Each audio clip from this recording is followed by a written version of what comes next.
The Hollywood Backlot. Yeah, I got something to say about that.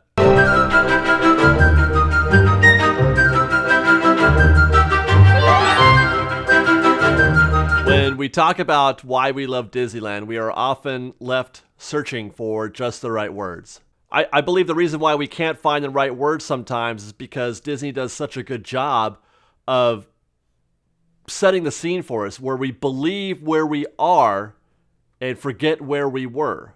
When you're in Adventureland, you are in the middle of a jungle. When you're in Critter Country, you can see and hear and sense the critters. And this is also why the land that gets the most grief from fans of Disneyland Tomorrowland, because they don't do a good enough job of that of setting the scene in Tomorrowland.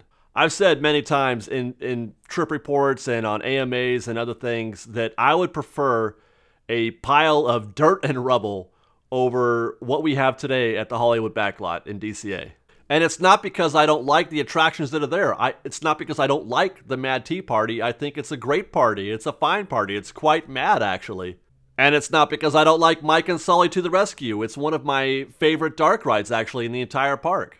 And it's not the presence of Frozen or Muppet Vision Theater or even that empty Stage 17 thing. All of that is fine. Well, okay, so maybe it is a little bit about the empty Stage 17 building, except for when it's filled with Olaf's Snowfest, but then it's awesome. The problem that I have is that none of those things I just talked about go together at all. Not from an aesthetic and not from a physical perspective. There is no continuity at all between those attractions and their story and as it relates to the backlot. And most of that has to do with the Mad Tea Party, with that monolithic structure that they have set up right in the middle of the backlot, which obscures any sort of ambient theme that they might have been trying to present you. Not that there was one, really, to begin with. I mean, the stage is enormous. The structures that they set up are a complete and total eyesore. They look atrocious in the daylight, and as it happens, that's about, 60 or 70% of the operating hours at Disneyland on a given day? It looks great at night, though, which is great when you can't see anything else around. But during the day, it can only be described as ugly.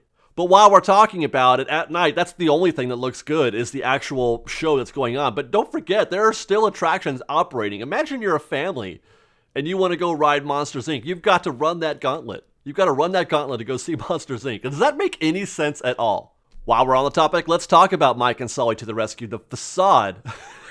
The facade is a total joke. It's a reminder. It's a total microcosm of the Eisner years. And I still can't believe to this day, I mean, he's been gone for a while. Why is that facade still there? Why does it still look like that?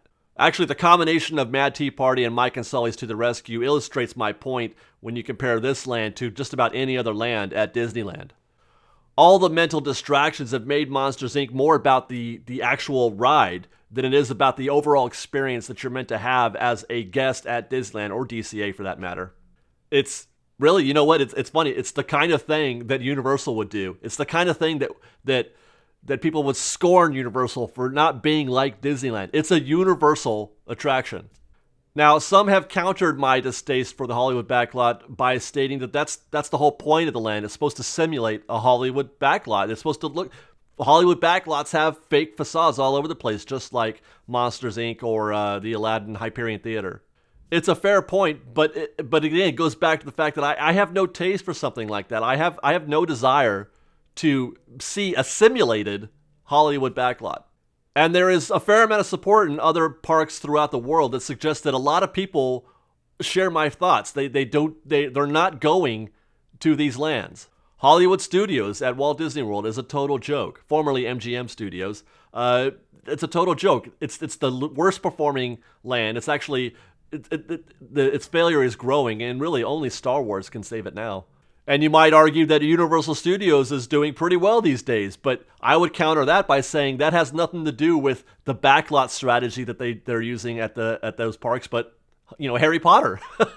That's all there is to it. It's Harry Potter, which, by the way, is more like a Disneyland experience. The Wizarding World of Harry Potter, by all accounts, is a very immersive, completely themed environment. That's a Disneyland thing. And I believe that you could crystallize this failure as a concept in that I don't think people want to pretend to be in a place that's also pretending. Disneyland is a make-believe place, okay? It's a place where you are transported using your imagination and the creativity of Imagineers to put you in a jungle or on a safari or in New Orleans. What the Hollywood Backlot proposes is to pretend to do that, to pretend to pretend. I don't want to simulate somebody pretending something. It's just too far removed. It's a copy of a copy. And really what it is for me in a lot of ways are the fake facades, which are great as part of an actual studio tour. When you actually go to Universal and you see the actual filming locations and you look at and you see those fake facades, you're like, that is cool because you're there, you're in it, you're part of it. But I don't want to take that and then put that somewhere else. The Hyperion Theater is a perfect example. I cannot think of anything I like less than that facade, the fake entryway to the theater that you walk through, which you don't have to walk through actually at all because it's open space right next to it. So you could just merge right in there. So what is the point of that fake facade? It's to put you in a backlot. I don't want to pretend I'm in a backlot. I either want to go to the backlot or I want to go to the Hyperion Theater. It's the opposite of a Disneyland experience. A properly themed land is supposed to take you to another time or another place. The backlot takes you nowhere. So where does that leave us? Well, for one, I don't think the Hollywood Backlot can be fixed at all, actually. Short of making it an actual filming location, which would make it more enjoyable, I believe, there's nothing that you can do here. So do we do the whole demo thing? Well, no, not completely anyway, because I believe that they're not willing to take down or tear down the Hyperion Theater, and they're not willing to tear down Tower of Terror. Not that I would oppose that necessarily, because I'm not that attached to either attraction, but the people wouldn't allow that. So I think you're limited to that strict backlot area. An additional problem is the Mad Tea Party, which by all accounts is a very popular event. Everybody likes it, and like I said, I like it too. It's a fun thing. It just needs to get out of this area. It needs to be somewhere else.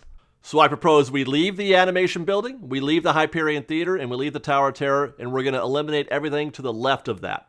And then I propose that we turn the area into Monstropolis, and we develop the previously rumored, the hanging door roller coaster ride, which sounds pretty cool, actually. You could even make it would be cooler, as it should be an indoor dark ride roller coaster. Imagine putting a box over Goofy Sky School. That's what I'm talking about. And really, Monstropolis as an environment is a perfect environment for theming in terms of its creativity. You can do a lot of different things there. You can have it filled with just any number of monsters and gags and because they do a lot of that stuff in the films, but it doesn't have to be.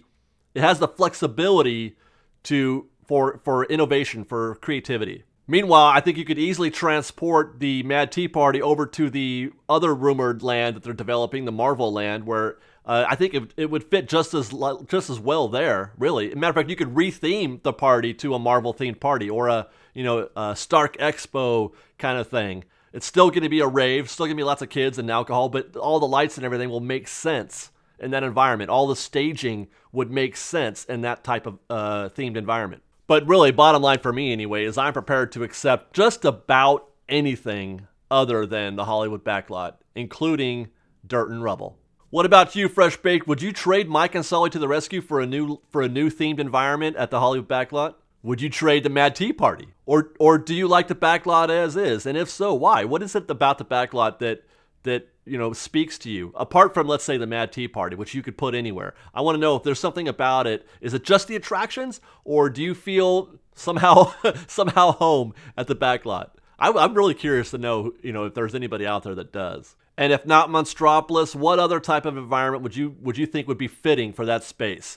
Let me know in the comments below, Fresh Baked. And until then, Fresh Baked and stuff. We'll see you guys. Bye. Love you. We've got lots more videos for you to see, so grab a churro and check out our Secrets in History videos, or maybe our ride-throughs, or you can just watch all of our weekly trip reports and have your mind blown by how much fun we're having. It truly is the best of Disney Baked Fresh Daily. Oh, and don't forget, you can support Fresh Baked through our Patreon campaign, link below. Thanks again for watching, everybody. Fresh Baked!